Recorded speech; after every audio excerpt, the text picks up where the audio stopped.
Subscribe करें और bell दबाएं ताकि कोई खबर रह न जाए। मैडम ये मुझे बताइएगा, मरियम औरंगज़ेब साहिबा,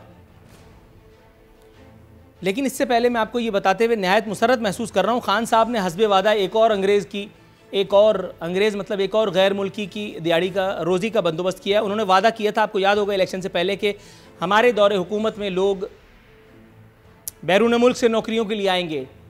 पहले गवर्नर स्टेट बैंक आए, उससे पहले अब्दुल हफीज़ शेख साहब आए थे, अब एक और मौसूफ़ आए जिनका नाम है मुर्तज़ा सैयद।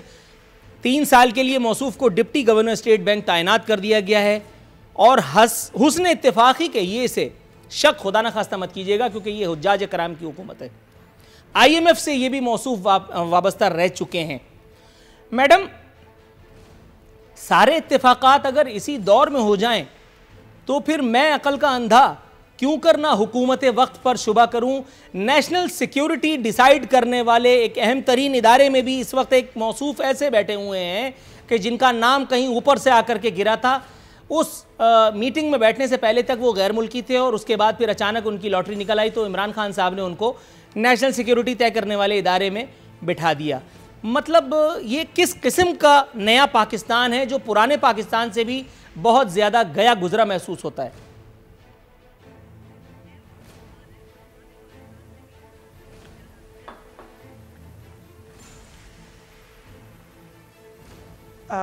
सबसे पहले तो नूर बहुत शुक्रिया अपने प्रोग्राम में दावत देने का, और आपका जो इंट्रो था वो आपके जज्बात को बड़े और आवाम के जज्बात और एहसासात को बड़े अच्छे तरीके के साथ आपने पोर्ट्रे किया। जहाँ तक बात है, पहले मैं थोड़ा सा उससे पहले बात करना चाहूँगी, जैसे अफ़गानिस्तान और ये सारी आपने बात की कि गंदम गई, तो हम तो ये समझते हैं कि अव्वल ख़ेश बाद दरवेश, आपको थर और दूसरे शहरों के लोग, भूखे प्यासे सूबों के लोग नज़र नहीं आए, आपको उधर भेजने की क्या ज़रूरत थी। और फिर जिस तरीके के साथ मिसमैनेजमेंट्स हो रही हैं और जिस तरीके के साथ अवाम को पागल बनाया जा रहा है और हुकूमत चल रही है, जिस तरह से महंगाई दिन रात बढ़ रही है, वो दिन दूर नहीं है कि अवाम, आपको याद होगा कि एक मौसूफ़ वज़ीर ही थे जो कहते थे कि 2 रोटियों की जगह 1 रोटी खाएं। मुझे तो लगता है कि अब अल्लाह माफ़ करे, वो जो 1 रोटी है वो भी अवाम से जो है वो छीनी जा रही है। और जिस तरह की हरकतें हो रही हैं और इत्तफ़ाक़ात पे इत्तफ़ाक़ात हो रहे हैं, तो आपको पता है कि इत्तेफाक कोई ख़ास ऐसा होता नहीं है। और आज जिस मीडिया के ख़िलाफ़ और जिसके लिए बोल रहे हैं, वैसे तो मैं समझती हूँ कि अच्छा ही थोड़ा सा हो रहा है, माजरत के साथ, कि जिसको वैसे मैं भी ऐसे ही समझता हूँ आपस की बातें, और ये मैं बबांगी दोल कहता हूँ और मुझे कोई किसी किस्म की माजरत की ज़रूरत पेश नहीं आती। साजिश, उनके लिए साजिश बन रहा है। मुझे अंदाज़ा है आपका, और मैं आपके इस पॉइंट ऑफ व्यू की हमेशा बहुत इज़्ज़त भी करती हूँ कि आपको जो सही लगता है आप उसकी आवाज़ भी उठाते हैं, और ऐसे ही है। और मैं समझती हूँ कि तमाम तर लोग, मीडिया जो है वो एक आईना होता है और अवाम का जज्बात को वो पोर्ट्रे भी करता है, और मेरे ख़्याल में इसमें कोई मज़ायका नहीं। लेकिन अफसोस इस बात का है कि जब आप के लिए सब मीडिया पे अच्छा कहा जाता था या हमें क्रिटिसिज्म किया जाता था, तो तब आपके लिए सब सही था। आज जो है वो अवाम भी साजिश कर रही है, लोग भी साजिश कर रहे हैं, और आप जो साजिशों पे साजिशें और इत्तफाकात पे इत्तफाकात करते जा रहे हैं, और जिस पे हम सबको फिर इक्तफा करना पड़ रहा है, वो मेरे ख्याल में वो उसको हम कोई क्या कहे। और फिर उसके बाद आपने बिल्कुल सही कहा कि बैरून मुल्क से लोगों ने आके जो है वो यहाँ पर नौकरियाँ करनी थी। आप देखें कर रहे हैं, कैबिनेट में जो है आपको आधे से ज़्यादा, दर्जन से ज़्यादा लोग वो मिलेंगे जो यहाँ के नहीं हैं, इलेक्टेड नहीं है। मौजू क्या है मैं आपको बताना चलता हूँ। फैसल वावडा की मुबैना दोहरी शहरियत का मामला सामने आया है। आम इंतखाबात में बताया गया कि मौसूफ़ ने जाली हलफनामा भुगताया था। कागजात नामजदगी जमा कराते वक्त भी मौसूफ़ अमरीकी शहरी थे। मुझे तो अमरीका पे शिकायत हुई है, कैसे कैसे लोगों को शहरियत दे रहा है। नाअहल मगर कौन करेगा मौसूफ़ को। यहाँ तो हाल ये है कि इमरान खान साहब भी कुछ नहीं कर पाते। फैसल वावडा कोई भी भंड मारे, इमरान खान साहब इन्वर्टेड कॉमाज में नोटिस लेते हैं और उसके बाद मासिवा टिस्वे बहाने के और कुछ रह नहीं जाता। इतनी दौलत, इतना पैसा, इतना यानी अरबपति होना भी क्या खूब मेरिट है। इलेक्शन कमीशन का देखिए जनाबे वाला, इलेक्शन कमीशन ने हाथ खड़े कर दिए। तर्जुमान इलेक्शन कमीशन कहते हैं कि आज खुद नोटिस नहीं ले सकते। हो सकता है ऐसा ही हो तर्जुमान साहब, लेकिन कुछ और मामलात भी हैं इलेक्शन कमीशन में, फ़ॉरेन फंडिंग, ये वो, कम अज़ कम उसके ऊपर तो कुछ कर ही सकते हैं, ज़रा वो देख लेते। लेकिन यहाँ तर्जुमान इलेक्शन कमीशन से बात करना मेरा ख्याल है कि गलत ही होगा।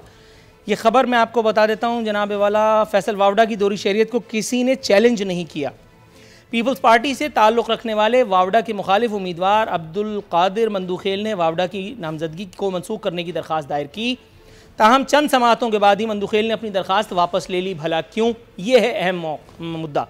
मंदूखेल कहते हैं कि दरख्वास्त वापस लेने की वजह कुछ हलकों की तरफ से आने वाला शदीद दबाव था, बल्कि उनकी अपनी पार्टी क़यादत ने भी केस वापस लेने के लिए दबाव डाला।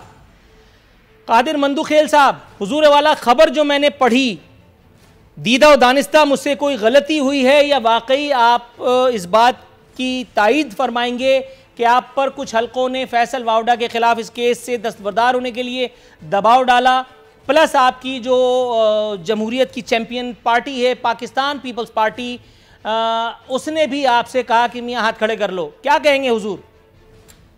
जनाब, आपकी आधी बात दुरुस्त है और आधी बात दुरुस्त नहीं है। जो कुछ हलकों ने प्रेशर किए, लालच दिए, इससे कुछ नहीं है। जहाँ तक मेरी पार्टी का, अपनी जमहूरियत के चैंपियन का शुक्रिया, बिल्कुल चैंपियन है, ऐसे कुछ दबाव नहीं था। अगर ऐसी दबाव होता तो मैं दोबारा ये दरख्वास्त नहीं देता। तो आज मैंने फिर दरख्वास्त दायर कर दी है। उस वक्त उसमें कुछ कागजात की वेरिफिकेशन बाकी थी, वो वेरिफिकेशन आपकी मीडिया के सामने आ चुकी है कि मनसूख किए। आपको पता है हाल में 2 मेंबरान मुस्लिम लीग से ताल्लुक रखने वालों को नाइल करा दी, इस बेस पे कि वो सेनेटर पहले मुंतखब हुए थे और नेशनलिटी बाद में छोड़ दी है। तो ये एक एग्जाम्पल है। इससे यहाँ तक बात खत्म नहीं होती। फैसल वाडा साहब ने 2015 में 1 रुपए टैक्स जमा नहीं किए, 2016 में 4 लाख रुपए जमा किए, 2017 40 लाख रुपए जमा किए। क्या इंग्लैंड अफ्रीका में जायज कहाँ से भी है? कमीशन के एफिडेविट में मौजूद है, मगर मजाल है तो कोई एक्शन ले, मजाल है कोई एक्शन ले। सर थोड़ा सा तवक्कुफ है। मैडम गजाला सैफी साहिबा, अब ये मुझे बताइए, ये एहतसाब का जो कोल्हू चल रहा है और पीस भी सिर्फ दूसरों को रहा है, ये मुझे बताइएगा, ये फैसल वावडा के ख़िलाफ़ ये इतना सफिशेंट, अगर इसे मान लिया जाए सफिशेंट मटीरियल, तो इसके ख़िलाफ़ बात नहीं होनी चाहिए? जुल्फ़ी बुखारी को फ़ारिग कर दिया नैब ने, कहा गया कि जी शवाहिद नहीं मिले। ये हमेशा अपोजिशन के लिए शवाहिद मिल जाते हैं, बल्कि दूर दराज से भी मिल जाते हैं। जब बात आती है इमरान खान साहब के अपने अनमोल रत्नों की, तो नैब की तोपों में भी पानी भर जाता है, इलेक्शन कमीशन भी जो है सत्तू पी के बैठ जाता है।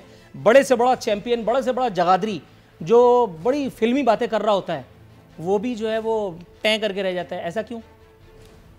देखिए, ये तो आप एक पर्सपेक्टिव है वन एंड का, और इलेक्शन कमीशन में जब इन्होंने जमा कराई गुजारिशात फैसल वावडा साहब के ख़िलाफ़ जैसे कह रहे हैं, तो फिर इन्होंने वापस क्यों ली?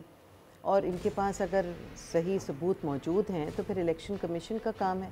इसमें तज्ज़िया निगारों का या और लोगों का बोलने का क्या है? एक तरीक़ाकार है, उसको फॉलो करें। अगर ऐसा हुआ है तो उसको फिर जो भी तरीक़ा है उस तरह से उसको सॉल्व किया जाएगा। इसमें हर एक को अपना कोई ना कोई बात कहने की कोई ज़रूरत नहीं होती। अगर ये समझते हैं और इन्हें मालूम है तो फिर डालें अपना जो कुछ भी है उसके ख़िलाफ़ फैसल वावडा की इलेक्शन कमीशन में, और फिर उसका जवाब जो भी होगा उसको एक्सेप्ट करें, या तो वो सही होगा या गलत होगा। Right ma'am. मोहतरमा रुमीना खुर्शीद साहिबा, जितना ओवर सिंप्लीफाई मोहतरमा गजाला सैफी साहिबा ने किया है, मैडम इसे इनका भोलापन समझा जाए या मजबूरी का नाम दिया जाए? क्या फरमाएंगी आप?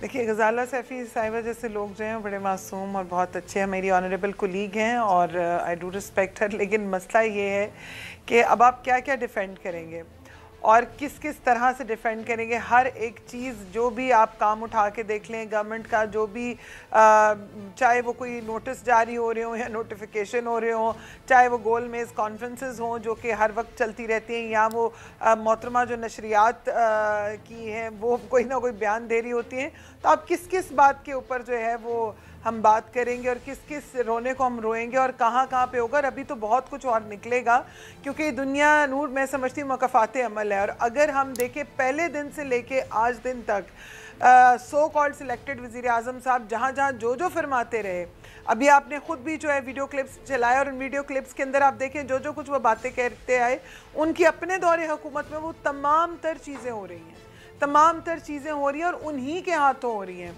दूसरों को तो वो शक और शुबा होता था या नहीं, लेकिन वो तो खुद प्रैक्टिकल करके दिखा रहे हैं। तो मेरे ख्याल में ये एक बहुत बड़ा सवाल जो है वो अवाम के ऊपर भी है और मैं समझती हूँ मीडिया के ऊपर भी है, और वो लोग जो जिनके लिए अनमोल रतन है, अब वो रतन जो हैं वो किस किस तरह से रत भरे जो हालात हैं इस टाइम, जिस हवाल में आ गए हम लोग, वो कहाँ लेकर आ रहे हैं, ये तो सबके ऊपर एक सवाल है।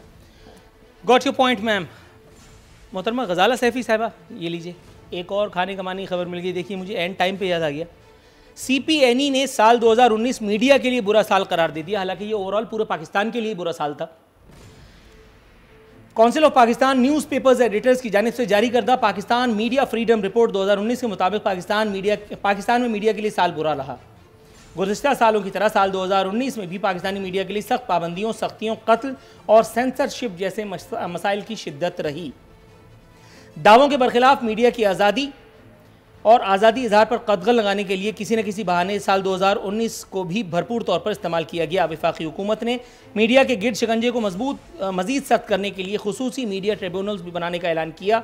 ताहम CPNE और दीगर स्टेक होल्डर्स की शदीद मुखालफत की वजह से हुकूमत ने इस तजवीज़ को वापस लेने का फ़ैसला कर लिया।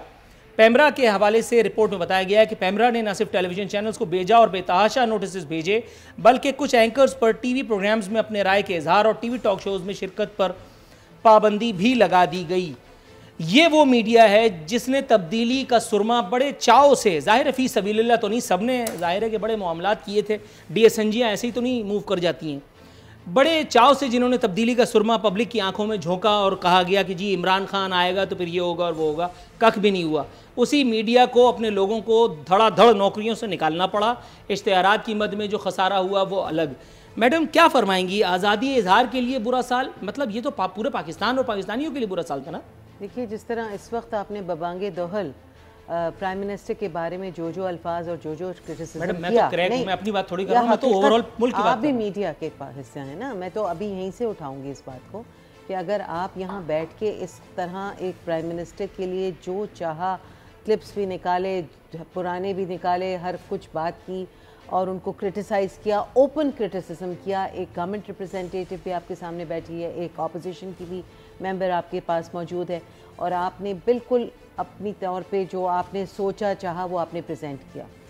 कोई कॉल आई, कोई मना हुआ, होगा भी नहीं, ऑन एयर हैं आप, तो प्लीज़ आप ये लोग नैरेटिव ऐसा मत लेके चलिए। नहीं कितनी कॉल्स कहां से बात कर रहे हैं कि न जाने क्या क्या खुलेगा, इनके तो सारे अक़दे खुले हुए हैं। जाके लंदन में पूरी पार्टी हो रही है जी, everybody is in London having a good time, this is the time to have fun. तो आई मीन किस मुंह से ये लोग इस तरह की बात करते हैं? ये कितने मासूम खुद हैं, इनको अनजान बनने का कितना शौक है कि एक तरफ तो ये जो सब कुछ चोरी चकारी, अब ये लफ्ज़ इस्तेमाल करो तो जिनको बहुत बुरा लगता है, कॉन्विक्ट होने के बाद इजाज़त लेना कि जी हम तो मर रहे हैं, बुरी हालत है, अस्पताल पहुँचना है। मोहतरमा रुमीना खुर्शीद साहिबा मैडम, एक वीडियो इस वक्त वायरल है जिसमें नवाज शरीफ साहब कहीं से आ रहे हैं अपने रहायशगाह पर। निहाल हाशमी साहब बड़ी मोहब्बत से, बड़े चाव से उनकी तरफ बढ़ते हैं। निहाल हाशमी को रुकने का इशारा करके मेरे साबिक़ वज़ीर-ए-आज़म हुसैन नवाज़ को आवाज़ देखते हैं और उनको इशारा करते हैं कि निहाल हाशमी को लुक आफ्टर करो, और उसके बाद घर के अंदर चले जाते हैं। ये एक मामूल की कार्रवाई समझी जा सकती है, लेकिन कुछ दिलजलों को, कुछ रकीबों को आपके ऐसा लगता है कि ये वो सरिया है जो अभी तक अपना असर दिखा रहा है। मैडम आप अगर क्लैरिफाई करना चाहें तो फिर मैं अगले सवाल की जानिब बढ़ूँ। ये वीडियो आ गई, इसमें नवाज शरीफ साहब आए, निहाल हाशमी साहब जो इतना महंगा टिकट लेकर के गए थे बेचारे, उनसे हाथ मिलाया, उसके बाद वो आवाज़ दे रहे हैं हुसैन कहाँ हैं, उसके बाद गालिबन हुसैन भी आए होंगे, फिर उन्होंने दोबारा पूछा हुसैन कहाँ हैं, उसके बाद फिर उन्होंने हुसैन साहब को गालिबन इशारा किया कि जी निहाल हाशमी साहब को लुक आफ्टर करें। बस भाई नवाज शरीफ को भी सब जानते हैं और निहाल हाशमी को भी काट दो और 3 विंडो पे आ जाओ। मैडम रुमीना खुर्शीद साहिबा अगर आप जवाब देना चाहें प्लीज़। देखिए, सबसे पहली बात तो ये है कि मुझे ये समझ नहीं आती कि हम जो ऐसी चीज़ें जो इश्यूज़ नहीं हैं उनको हम नॉन इश्यूज़ जो है उनको आप इशू क्यों बनाते हैं या समझते हैं। ऐसा मैं समझती हूँ कि एक बेटे से ज़्यादा अजीज़ और कोई नहीं होता, और अगर उन्होंने उनको कहा है कि इनको देखें तो इसमें क्या बुरी बात है, एक बीमार इंसान अगर कहीं से आ रहा है, क्योंकि हमें यहाँ तो बीमार जो हैं उनके खाने पे इतराज़, पीने पे इतराज़, हर चीज़ पे इतराज़ है, लेकिन हम तो खैर अब इन इतराज़ों के आदी हो चुके हैं। तो लिहाजा मेरे ख्याल में तस्वीर हर कोई उसी तरह से देखना चाहता है या बात को उसी तरह से समझना चाहता है जिस तरह उनको सूट करती है। तो मेरे ख्याल में इससे ज़्यादा इन बातों के ऊपर फजूल टाइम वेस्ट करने का मुझे कोई शौक़ नहीं। मैं समझती हूँ उस टाइम मियाँ साहब को जो सही लगा, उनकी तबीयत ठीक नहीं है, अगर उन्होंने अपने बेटे को कहा उनको लुक आफ्टर करें तो दैट्स इट। आप अगला सवाल पूछिए। सब्सक्राइब करें और बेल दबाएं ताकि कोई खबर रह न जाए।